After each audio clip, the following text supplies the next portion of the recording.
Well, next from us, 30 years ago today, Jersey made national headlines when a ferry boat carrying more than 300 people struck a rock and immediately started taking on water. It was Easter Monday of 1995 when the lives of those on board became reliant on what would become one of the biggest rescue efforts in the island's history. But thanks to the professionalism and bravery of emergency responders, all were saved and brought to shore. Ian Child looks back on that day 3 decades on. On a day like this, when the sun is shining on Jersey's west coast, you'd struggle to find a better place to spend a bank holiday. But on Easter Monday in 1995, this part of the island was the setting of what many describe as a nightmare. Whoa! This footage was taken just moments after the Channiland Saint-Malo hit rocks and started taking on water. More than 300 passengers and crew had to be rescued. Eleanor and Mike Owen from Guernsey were among them. I was a little sleepy at the time when I called Mike saying that we were very close to the shore, and just literally minutes after that the boat juddered and there was a horrible scraping noise. Someone screamed and everything ground to halt.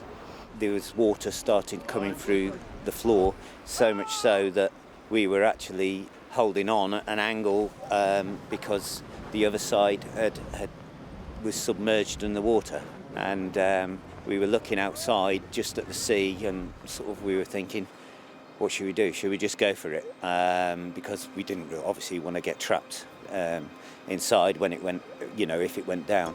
I turned round and the windows on the lower port side were completely underwater, and there was like a shower spray coming through the floor, so the floor was ruptured, and that was probably the worst moment for me because I thought we were going to die at that moment. The boat left St Helier at 9:35 in the morning, heading to Sark and then on to Guernsey. It took the small boat passage, believing it would be calmer due to swell further out to sea.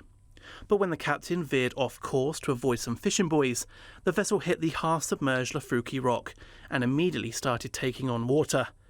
A mayday was declared just after 10 o'clock. Obviously we'd gone over something. Then shortly after you could smell diesel. Steve Newson had been visiting his friend Catherine Kirby, who'd wanted to show him the other islands. In our heads, we very much thought this boat could go down very quickly, and we don't want to get trapped down below. But we did have to jump into the life rafts, I think about 12 feet, which, and that was the kind of rubber the life rafts are made of, was very, very hard, and it really jarred my back. I mean, thankfully, I was a lot younger then, obviously, but I did have backache for a few days afterwards. But some of the older people on board, they did hurt their ankles, and, there were quite a few injuries. Bob Vezier was the coxswain of the St Helier lifeboat that day.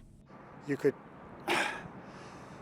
hear the cracks of the bones as they were jumping off from the ship into the rafts, because they had cross sponsons in the life rafts.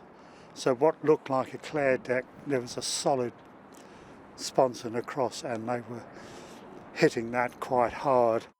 Paramedic Jason Hammond helped passengers hurt from the jump. There's obviously been a number of incidents since then, which I've been involved with. But yeah, patient-wise, that was our biggest mass casualty incident. Following the incident, a report commissioned by the States of Jersey made several recommendations to prevent similar situations happening again.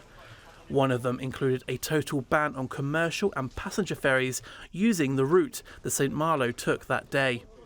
But despite the odds, all 307 lives were saved that day, thanks to the joint efforts of Jersey's emergency services. And that's something Eleanor still takes comfort from. 30 years on, we have 2 beautiful children, and you look back with gratitude that we survived, everybody survived, and actually with real gratitude to everybody, the rescue services and everybody that helped us on that day, they were phenomenal.